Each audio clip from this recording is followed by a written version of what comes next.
Salut à tous, aujourd'hui je vais vous montrer comment repeindre des bâtis de porte pour donner un coup de neuf à votre appartement.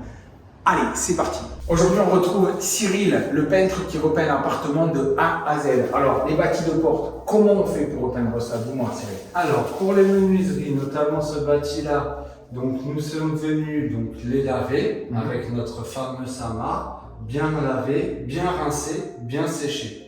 Voilà, c'est la base. Et ensuite, on les a égrenés avec un papier de verre au grain 180 pour enlever les petits aspects qui pouvaient rester sur les anciennes peintures. Et ensuite, on va venir appliquer une peinture glycérophthalique.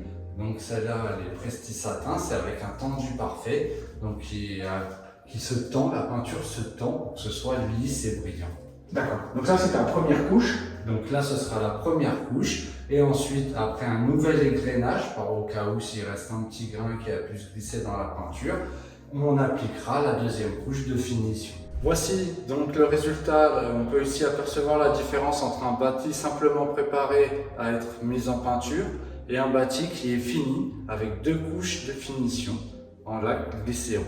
Donc idem ici pour les portes. Nous sommes venus mettre en préparation avec les mêmes techniques et principes que pour les bâtis de porte. Et ici donc vous pouvez apercevoir le résultat entre un bâti fini en première couche et un bâti qui est juste préparé à mise en peinture. Pour les portes, j'utilise la peinture ici glycérophthalique qui est au tendu parfait, pareil que pour les bâtis de porte, sauf que là on est sur un coloris blanc et qui se nomme Presti Satin. Là le but c'est d'étirer un maximum la peinture en laissant une couche raisonnable et en évitant surtout les coulures